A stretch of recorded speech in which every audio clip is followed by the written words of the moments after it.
Muchas gracias por acompañarnos en esta semana en De Sumo Interés. Gracias por sintonizarnos, como siempre, tratando de llevar temas que sean de actualidad, que ayuden a entender procesos, que ayuden a entender dónde estamos en varios órdenes. Así que estamos muy agradecidos de su sintonía. Esta semana vamos a hablar con José Carlos Nazario, en la primera entrevista, él es estratega de comunicación. Vamos a hablar, estamos en campaña, ¿no? En campaña política, y vamos a analizar un poco los aspectos en las que se están moviendo las diversas estrategias políticas con miras a las elecciones que no son solo presidenciales, sino también elecciones que tocan en el Congreso, los municipios. Es decir, que estamos frente a una elección importante, trascendental, donde se supone que va a movilizarse todo el esquema político. Y luego, en la segunda entrevista, María Nery Pérez, presidenta de la Sociedad Dominicana de Orquidiología. Estaríamos hablando de orquídeas, ¿no? Bueno, en estos días, antes de irnos a los comerciales, ha estado en las redes una discusión intensa sobre el caso de un general que ultimó a uno que lo asaltó en su propia residencia, le robó su pistola, y allí pues se produjo una situación que ha estado sometida a debates de la gente a través de las redes.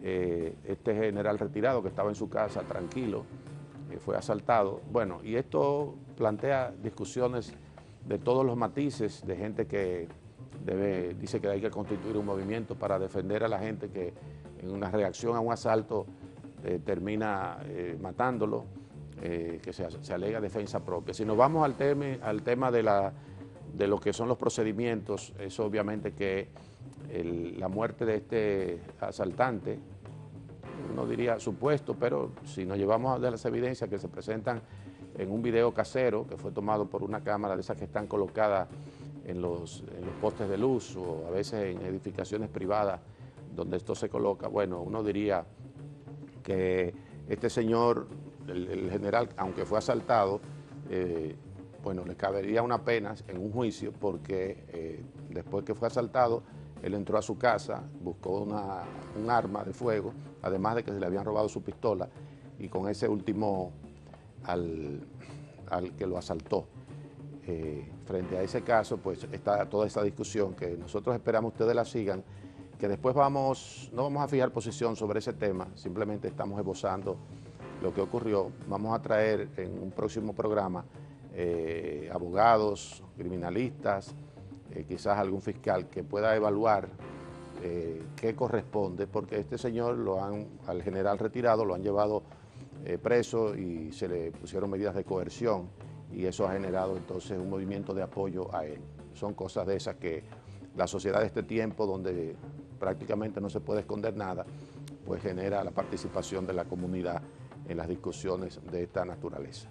Vamos a los comerciales y de inmediato entonces venimos con nuestro primer invitado, José Carlos Nazario. Vamos a hablar de campañas electorales, vamos a hablar del momento en el que estamos en la política institucional de República Dominicana. No se vayan.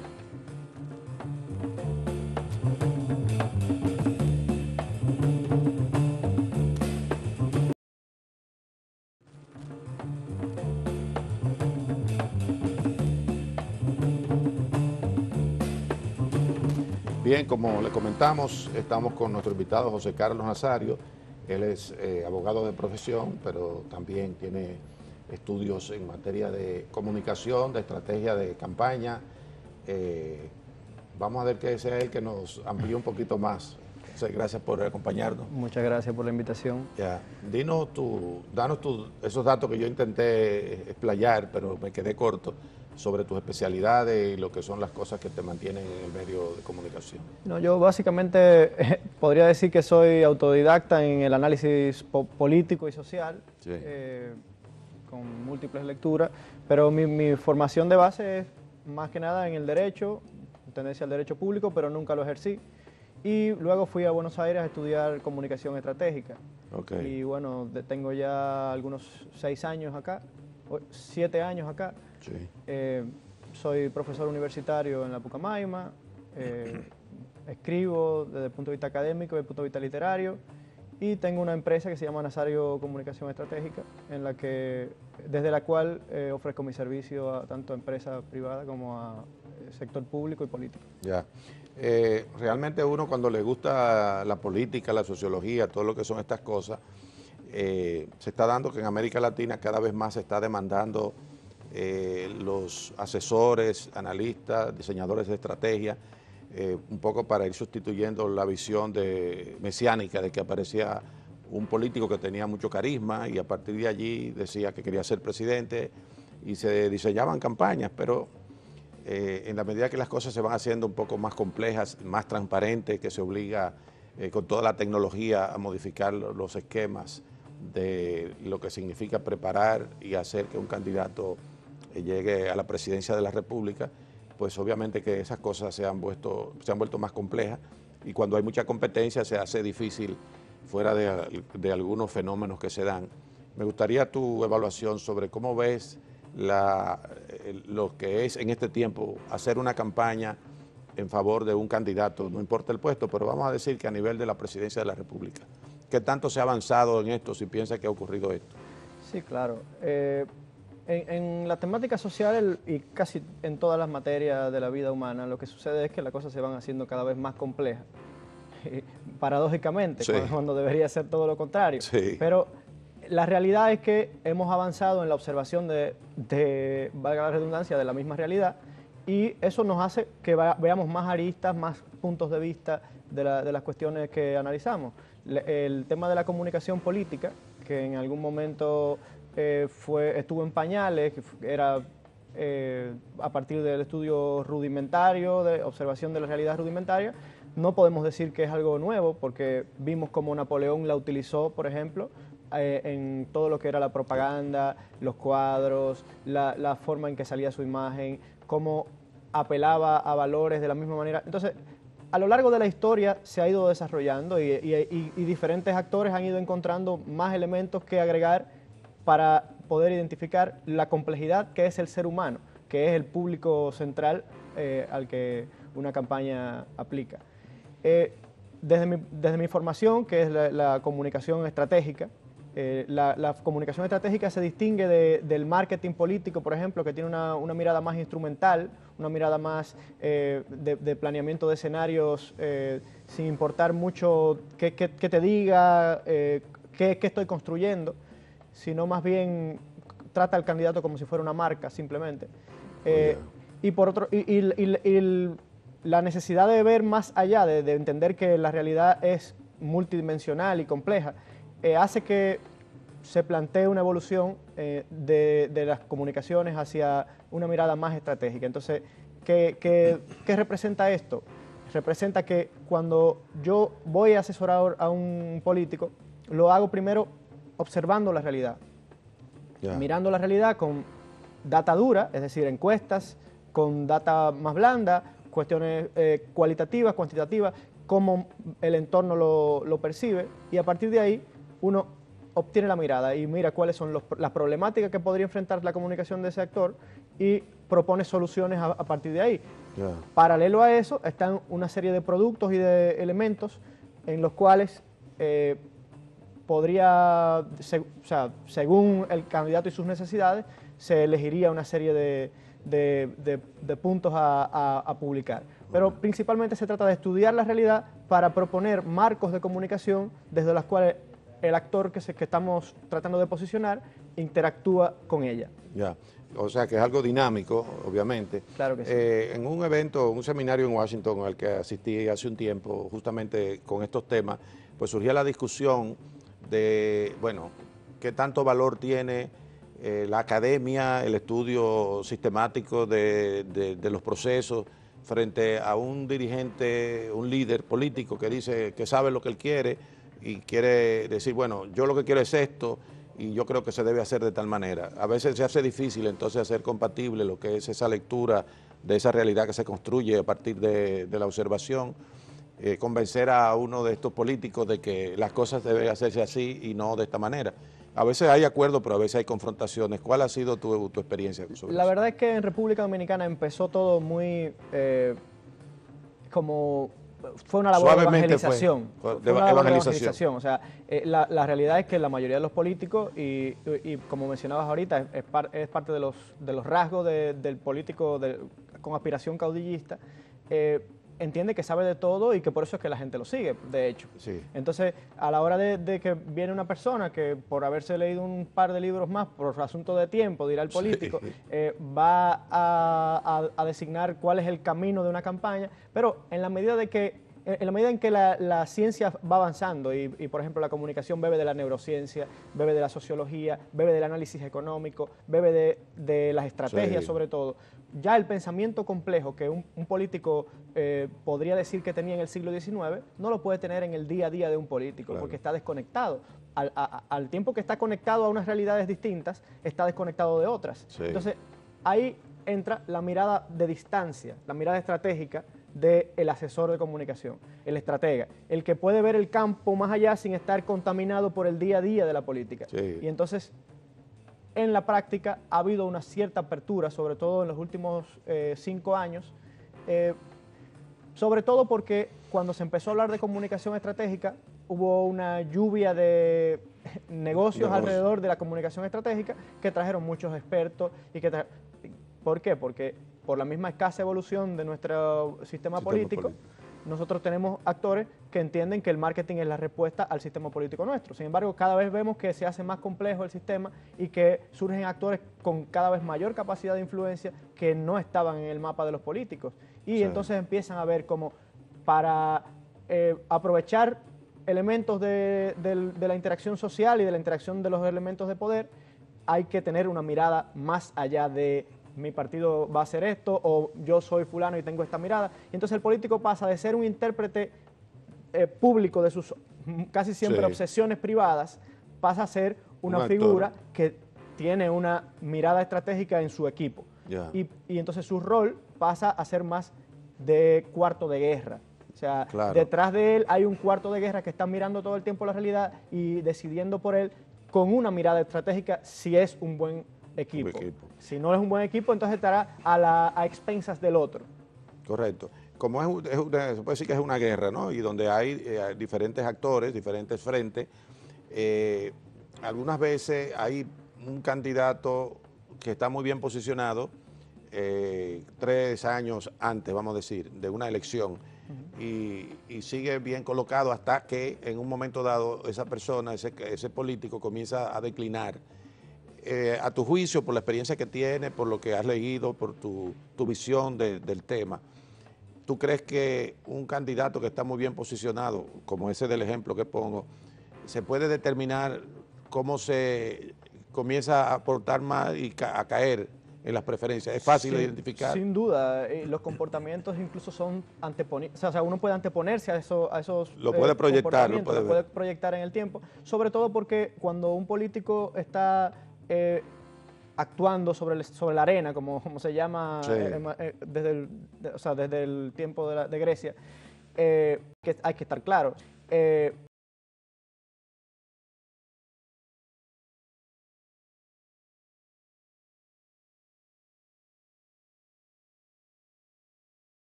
Hay que estar claro, o sea, un político tiene que estar en sintonía con lo que la sociedad en el momento en el que está quiere, si no la sociedad lo va a dejar atrás. Claro. Y eso ha sucedido con muchísimos ejemplos en República Dominicana. Sí, sí. El tema del carisma, que es un elemento que algunos de los dirigentes tradicionales esgrimen, como bueno, tú mencionabas algo hace un rato, bueno, yo estoy aquí porque en esta posición porque soy un líder, porque tengo carisma, y entonces quieren, en base a eso, que podría ser cierto, dejar a un lado todo lo que son las observaciones puntuales que le hacen los asesores.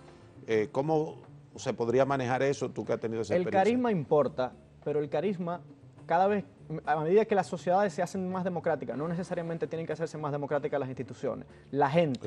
A medida que la gente más tolerante, tiene más conocimiento, tiene menos fronteras mentales, el asunto del liderazgo carismático pasa a un segundo plano. O sea, ya ahí no importa tanto si tú...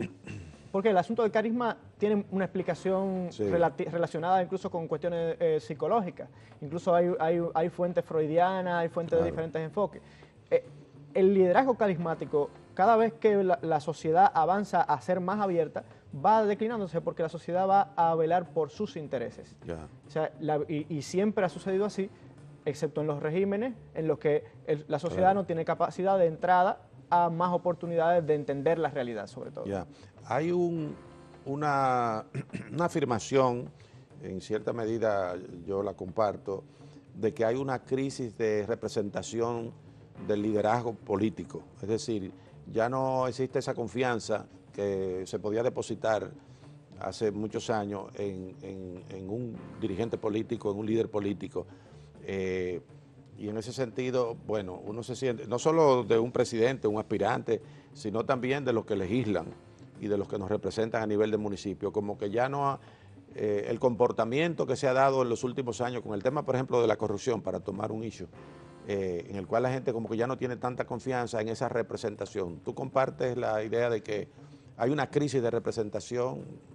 Yo no diría que hay una crisis de representación, hay una crisis de liderazgos Sí. que se ve ahora mismo matizada por un momento de ruptura.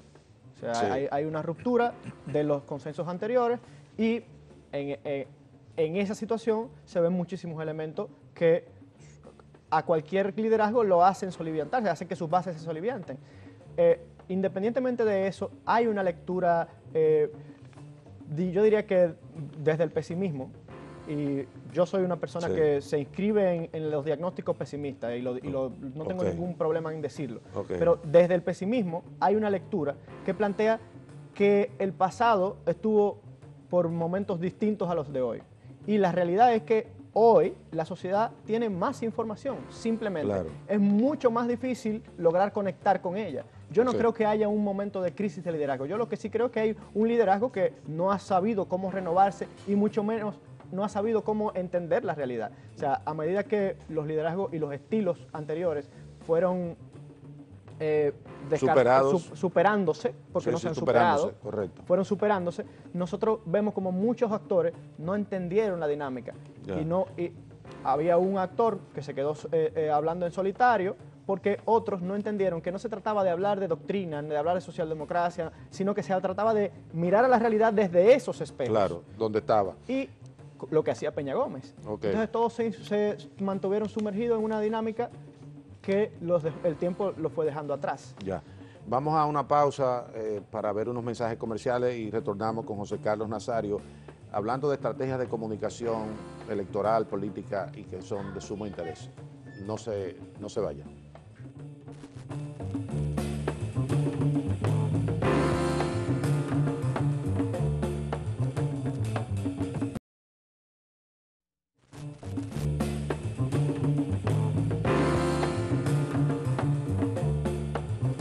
Gracias por seguir con nosotros en De Sumo Interés. Estamos conversando con la doctora María Neris Pérez, presidenta de la Asociación Dominicana de Psiquiatría. Doctora, el tema de la psiquiatría en los últimos años ha cambiado el enfoque de aquella visión de que ese es un loco y puro y simple y el tipo de abordaje a la problemática de una persona con desequilibrios era muy diferente a lo que está ocurriendo ahora. Háblanos un poquito de estos cambios que se han producido en ese enfoque. ¿Cómo no? El enfoque a las enfermedades psiquiátricas en este momento es totalmente diferente, no solo en Dominicana, a nivel del mundo. Claro, claro. El paciente enfermo mental, como se proclamó hace unos días que estuve en Colombia, debemos entender que la enfermedad mental no es un crimen. El enfermo mental no es un criminal, Claro. Es un enfermo que necesita ayuda, necesita asistencia. De hecho, la ley lo protege. La ley 12 establece que el enfermo mental tiene derecho a la salud y como tal debe brindársele. El hospital psiquiátrico tradicionalmente lo que daba era lo que es una psiquiatría manicomial. ¿Una psiquiatría? Manicomial, donde tú estabas recluido en un recinto y te trataban, bueno, con lo que había, pastillas, electroshock y en una etapa mucho más anterior, inyecciones de insulina, todo eso ha cambiado. Okay. La farmacología psiquiátrica es totalmente diferente.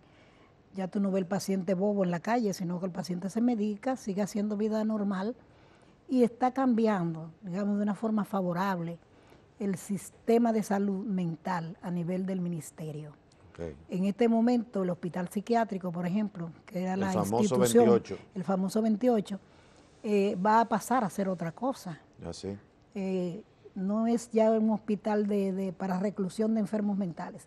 Se están, por un interés muy bueno que tiene la ministra en este momento, se está tratando de colocar en cada centro asistencial, en cada hospital público del país, un área de consulta para los pacientes psiquiátricos, aunque muchos ya la tienen, pero ya con otras condiciones más favorables, y el hospital psiquiátrico va a pasar a ser una, digamos, como una residencia de larga estadía. Okay. ¿Cómo así? Son pacientes que están ahí hace años, que no tienen familia, no tienen dónde mandarse, se les está acondicionando el área de manera que ya no estén hacinados ni en ese hospital nauseabundo. Una cárcel parecía. Exacto, no, pero ya no es así. Sí, se está adecuando de manera que en cada habitación hayan 2 personas nada más, con una asistencia y un enfoque, yo diría un enfoque social diferente, comunitario, donde a esa persona se le dé entrenamiento para que aprenda a hacer algo y se le dé terapia donde ellos, aparte del medicamento que lógicamente tienen que tomar, tengan otras alternativas. Claro. Eso se está haciendo así y se va a extrapolar hacia afuera a todos los hospitales de manera que se den consultas y cuando haya que internar pacientes, no llevarlo a ese hospital tradicional, sino en el propio hospital donde se consulte, ahí mismo va a haber camas de internamiento para ellos. Ya. Porque en el tiempo al que usted se refiere, obviamente que el desarrollo de la farmacología no permitía, por ejemplo, tranquilizar a una persona que pudiera ser violenta y que lo encerraban allí porque no se tenían todo lo que hoy podría tenerse. No se tenía todo lo que había que tener, pero sí se tranquilizaban porque en el año 50, por ejemplo, se descubrió la clorpromacina, que es un medicamento de un efecto tranquilizador bastante rápido y se utilizaba en el psiquiátrico. Pero el enfoque psiquiátrico era diferente. Tenían efectos colaterales indeseables. Ya hoy los fármacos son más nobles, no causan tantos efectos secundarios dañinos. Exacto. Entonces el paciente responde mejor y un paciente puede manejarse en su casa sin problema. Ahora creo que se hace necesario que la familia se involucre con el paciente. Para que lo trate como un ser humano. Para eso hay que entrenar a la familia. Hay que entrenar a la familia, por eso se habla de psiquiatría comunitaria, se habla de los hospitales de día, se habla de la consulta en un hospital y que el paciente en lugar de ser ingresado salga para su casa.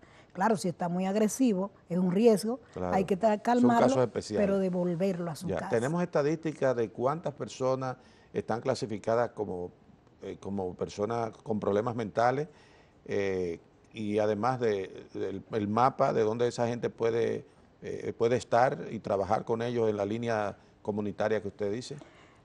Estadísticas no te puedo dar un número preciso. Aquí en el país se ayudan, se ponen a hacer trabajos simples que ellos puedan desarrollar.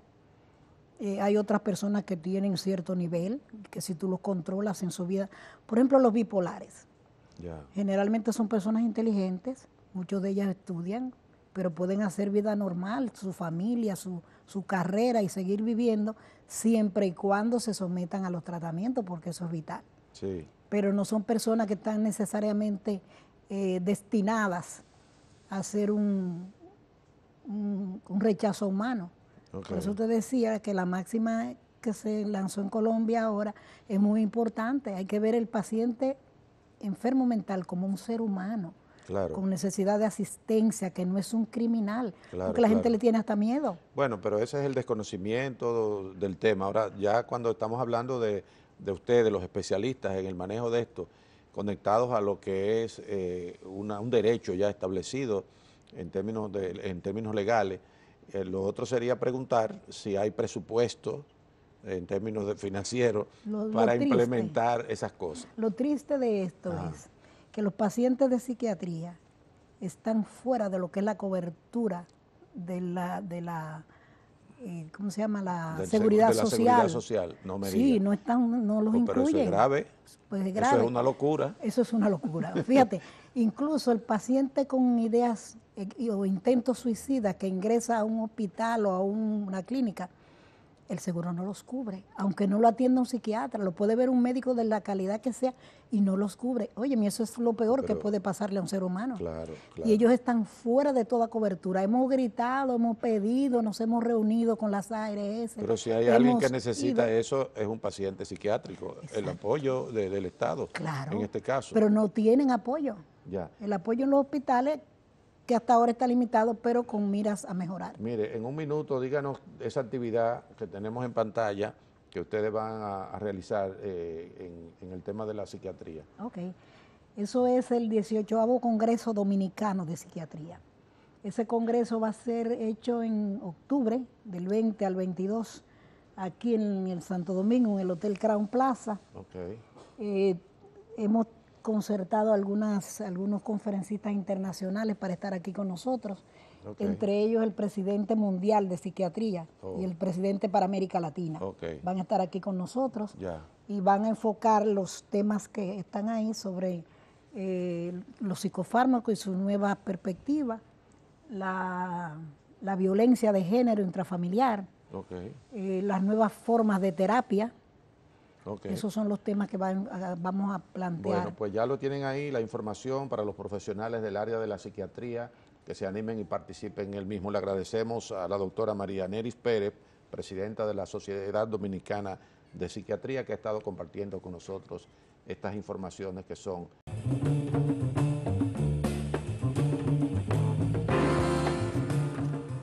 Bien, amigos, vamos a hablar de un tema que es de sumo interés. Es el tema de la violencia social, de la violencia individual.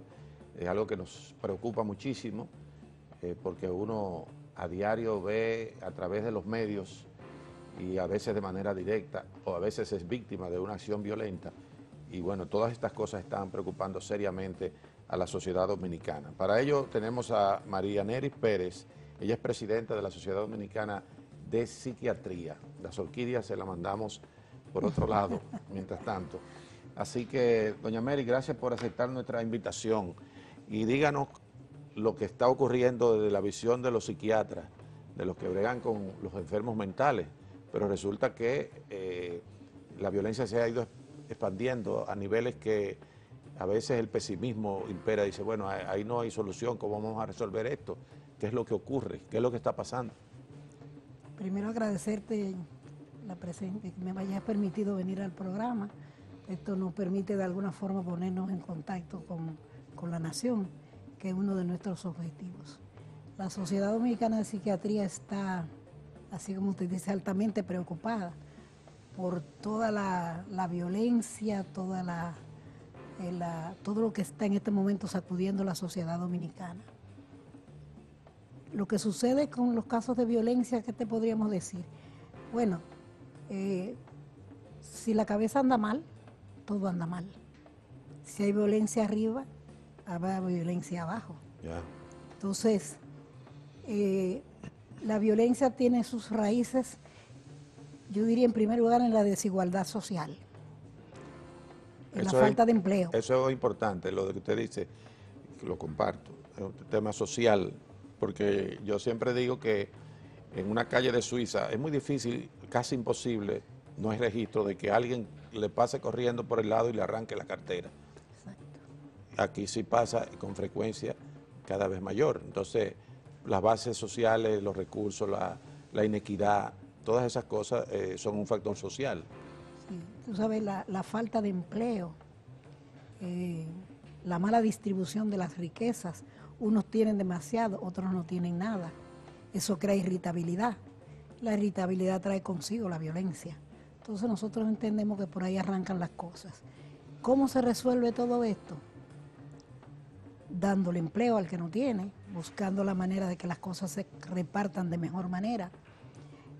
Y esto no está en manos ni de la sociedad de psiquiatría ni de la nación, esto está en manos de la gente que nos gobierna.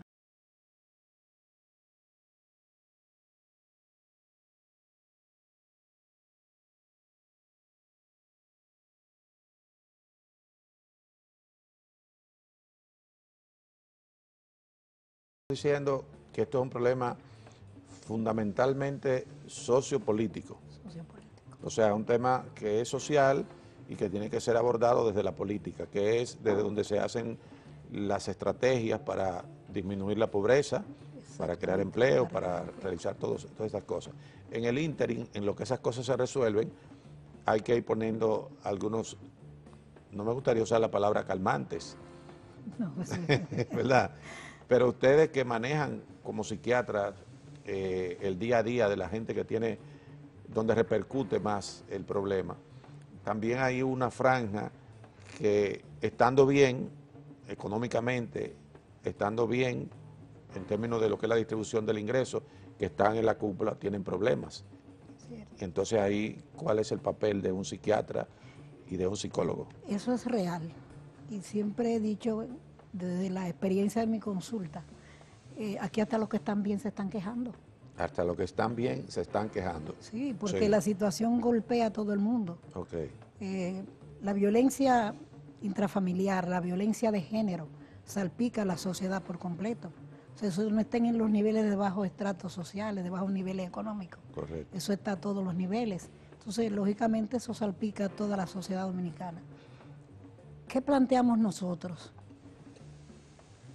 Particularmente, yo pienso que la sociedad comienza a ser mejor conmigo.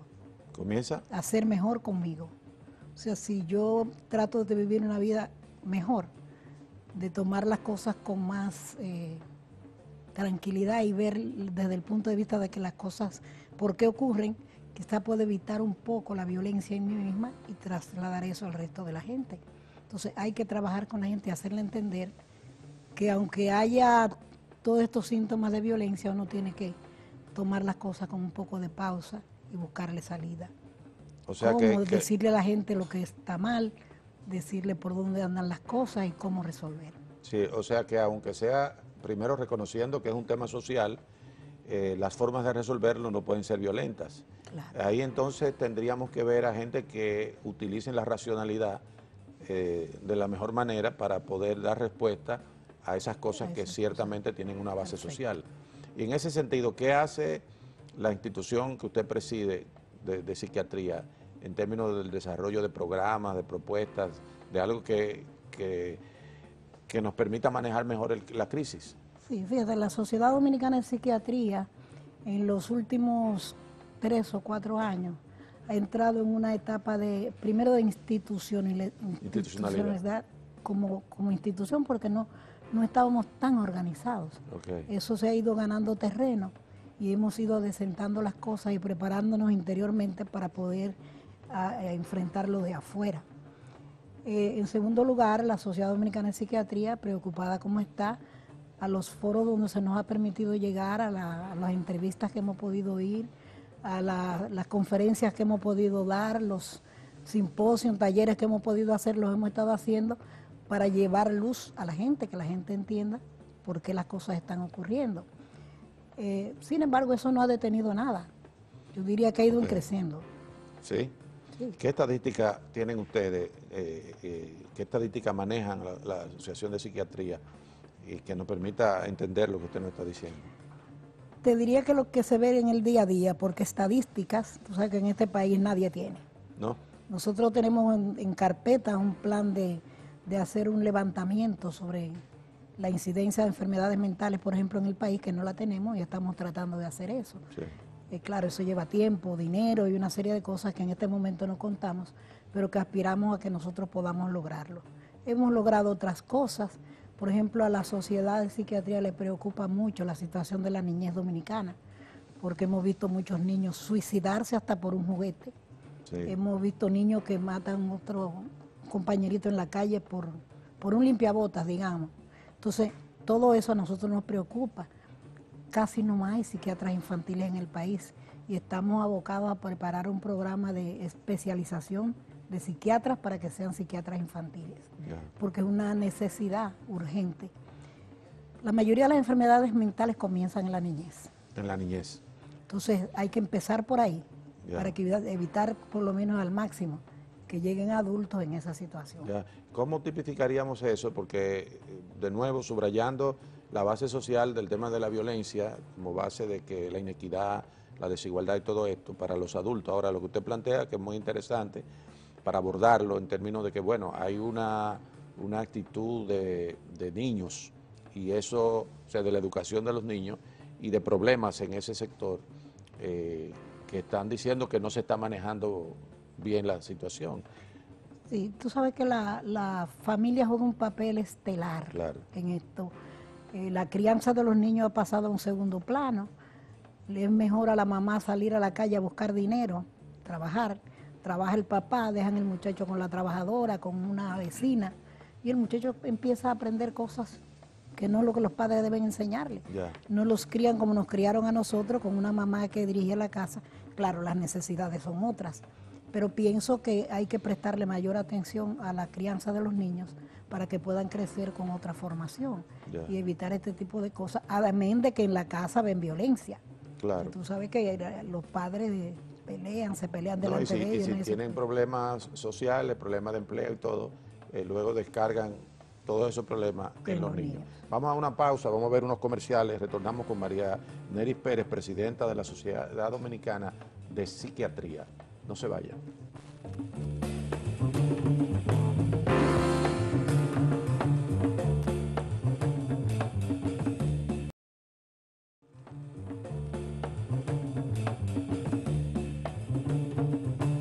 Bien, seguimos conversando con José Carlos Nazario, estratega de comunicación, y estamos estamos en campaña política.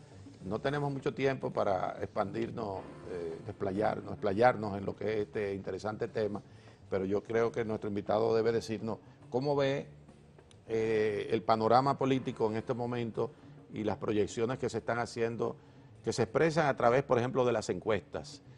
Sobre lo que es el posicionamiento de Danilo Medina, lo que es el posicionamiento de Luis Abinader, y digo que uno se guía por las encuestas porque las encuestas son un elemento importante, a pesar de que normalmente el que sale abajo de una encuesta le quiere quitar crédito y decir que eso no es así, que tienen otras encuestas.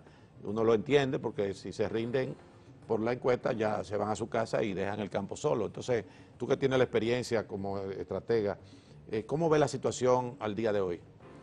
Sí, bueno, sobre el tema de las encuestas, vale aclarar que en esta y la campaña anterior se han relajado bastante y nos han dejado con pocos instrumentos para poder ver la realidad.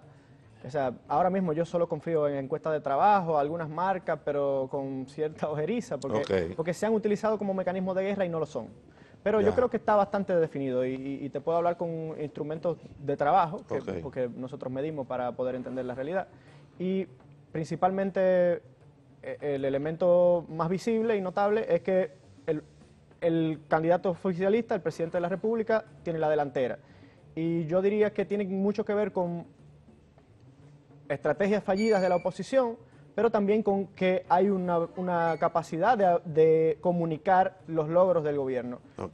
Más allá de que en algunos momentos, en algunas coyunturas se ha desechado la posibilidad de llegar a algunos sectores que podrían, y que el presidente mismo ha demostrado en su discurso, que son los sectores a los que él debería apuntar porque tiene cosas que ofrecerle y en muchos años ha sido el primero en hacerle guiños en materia de políticas públicas a esos sectores. Hablo de los sectores más liberales y progresistas.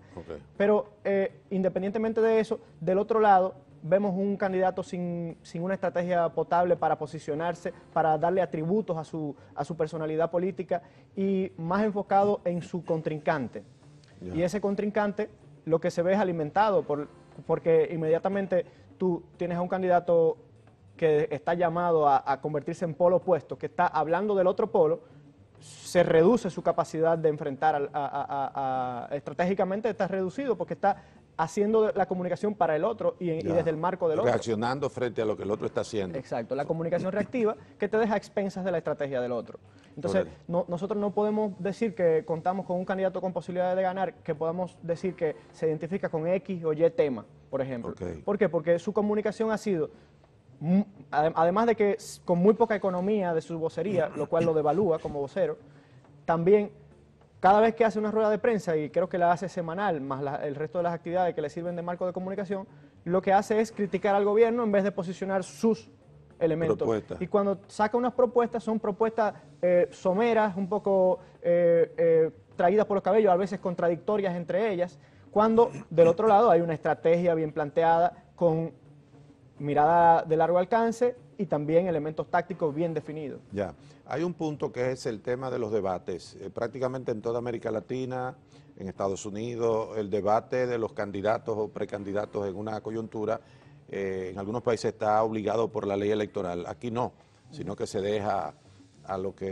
decidan o quieran los candidatos. Y no ha habido forma de que esto se pueda lograr. Primero, ¿qué tú crees sobre la importancia de los debates? Y segundo, si asumirías la idea de que el que está arriba no discute, el que está arriba en las encuestas. Bueno, la importancia de los debates, desde mi punto de vista y desde el punto de vista técnico, tiene que ver con la politización de espacios no politizados o el entretenimiento de espacios ya politizados. Desde el punto de vista de los organizadores del debate se ha dicho desde los años 90 que, y lo he rebatido, que los debates son un aporte a la democracia, son vitales para la democracia. Los debates son extensiones, espacios en los que la campaña se vuelca en otra modalidad.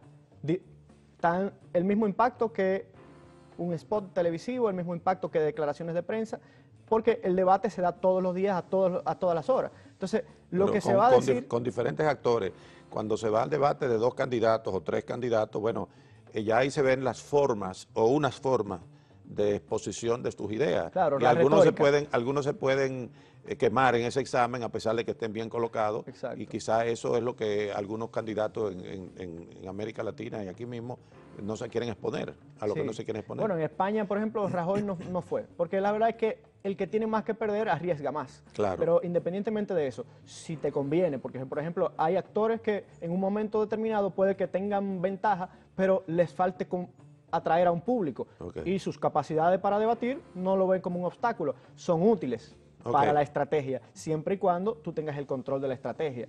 Ahora bien, a un debate en República Dominicana se va a ir a hablar de lo mismo que se ha estado hablando durante todas las campañas. Yeah. Y eso nos va a llevar, primero, los contenidos son tratados de manera como se han tratado siempre. Sí. Y a la hora de tratarlos, lo que vamos a enfrentar es a una pelea de peces beta, en la que va a importar más que los contenidos la forma en que se rebate el argumento del otro.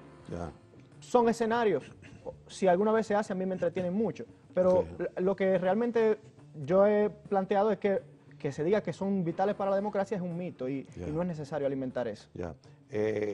Quedan pocos días relativamente para las elecciones, todavía pueden ocurrir muchas cosas dentro de tu visión, a pesar de que tú decías que las encuestas un poco se han relajado, si se quiere, y han perdido credibilidad. Sin embargo, las grandes tendencias se mantienen, es decir, el posicionamiento del presidente Danilo Medina en todas las encuestas, no obstante el que en algún momento hubo algunas discusiones sobre la validez de una encuesta, en particular lo de la Gallup, ¿no?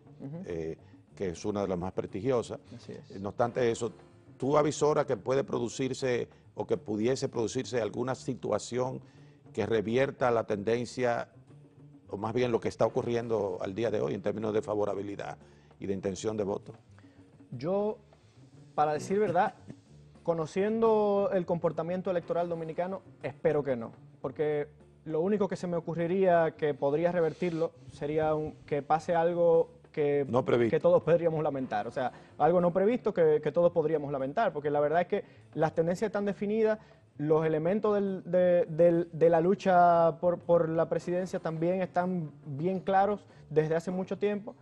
La actitud del candidato opositor, que diría que más que oposición, está haciendo relaciones públicas, porque no se refiere a políticas públicas, no se refiere a cuestiones que toquen la realidad. Y ahí te digo, las encuestas, en vez de usarla para marketing, deberían usarla para la estrategia y ver, por ejemplo, cuáles son los problemas que a la gente le importan, y ese tipo de cosas. Lamentablemente, porque aquí se necesita una oposición más fuerte, independientemente de quién gane las elecciones, lamentablemente no han sabido enfocar hacia donde tendrían que enfocar para que la lucha democrática sea saludable. Entonces, se ha hablado de muchísimas cosas que no se debía hablar en una campaña electoral y no ha dado resultado. Entonces, a menos que un día se levante con algún sueño milagroso y tome una decisión, pero por ahora, entendiendo el comportamiento del candidato y entendiendo el comportamiento del votante dominicano, no veo la capacidad de esperar sorpresas. Alguna gente que está en las filas de la oposición, la que tú estás observando, a veces ponen el ejemplo y dicen, bueno, en un momento dado, en las elecciones pasadas, el candidato Hipólito Mejía tenía un posicionamiento en principio muy bien colocado, parecía, era imbatible, que iba a ganar. Sin embargo, en los últimos, bueno, y el que le seguía, que es el actual presidente, estaba muy lejos y se produjo una situación que al final terminó con los resultados que conocemos hoy. ¿Tú piensas que una situación como esa no pudiese presentarse sin que pasara nada trágico? Esa situación era previsible, incluso particularmente escribí un artículo sobre el tema porque se trataba de una candidatura, la de Hipólito Mejía en ese momento, que se enfocaba en él como figura con el apodo de papá y decía, llegó papá. Y a la hora de los atributos, ¿qué tú tenías por atributos? Todos los elementos que en el periodo 2000-2004 se podrían señalar. Entonces, él no construyó una marca más allá de llegó papá. ¿Llegó papá para qué? Sí. Entonces, era papá y vino una vez y ¿para qué vino? Entonces, la oposición, lógicamente, con mirada estratégica, aprovechó el escenario y construyó la realidad más conveniente. Y, lógicamente, se dividió en 3 frentes, muchísimos elementos estratégicos que impactaron en eso. Digo, si aquí, en algún momento, surge alguna idea milagrosa, podría haber algo que los revierta, pero el comportamiento tanto del PRM, que todavía no supera la crisis con el PRD, y del otro lado, un equipo con músculo y estrategia y capacidad de llegar al votante muchísimo más maduro, porque estamos hablando de un partido que tiene meses, no sé si un año. El PRM dice, sí. Otra cosa, los pequeños partidos tienen una propuesta, tienen un discurso de permanente crítica a la corrupción, de la necesidad de cambiar las cosas, de la necesidad de un cambio. Sin embargo, en las encuestas, en todas, salen muy disminuidos, no como opción de poder, aunque en algún momento alguien pueda subir algunos puntos. Brevemente, en 30 segundos, porque ya tenemos que ir a la pausa y despedirte, ¿a qué tú atribuyes esa situación tan pobre a pesar de que el discurso es necesario, ese discurso? ¿A qué no miden? En República Dominicana el tema de corrupción no puede ser el centro de una propuesta en crecimiento porque el tema de la corrupción, como discurso o como lo que sea, no le interesa a las mayorías. Es un tema que lo más que ha llegado es a 11 puntos de interés en el periodo de la reforma fiscal, en que todo eso era rechazo contra el actor Leonel Fernández. Más allá de todo, ¿qué pasa? Nuestra cultura atera plantea que la corrupción es el modus operandi de la generalidad.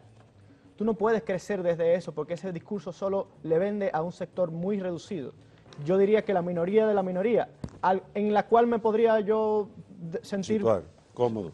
Pero más allá de eso, la estrategia requiere que para construir consenso, para llegar a construir mayorías, tú tienes que tomar y hacer tuyo temas que les interesen a la mayoría y que te conecten con ella. Ya.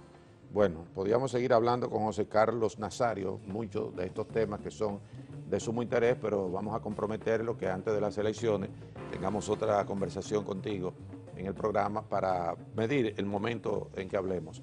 Gracias por estar con nosotros. Gracias a ti. Y hasta otra ocasión. A ustedes, amigos, no se vayan, todavía tenemos material para ustedes que es de sumo interés. Vamos a conversar en un momento con María Neris Pérez, presidenta de la Sociedad Dominicana de Orquidiología. No se vayan.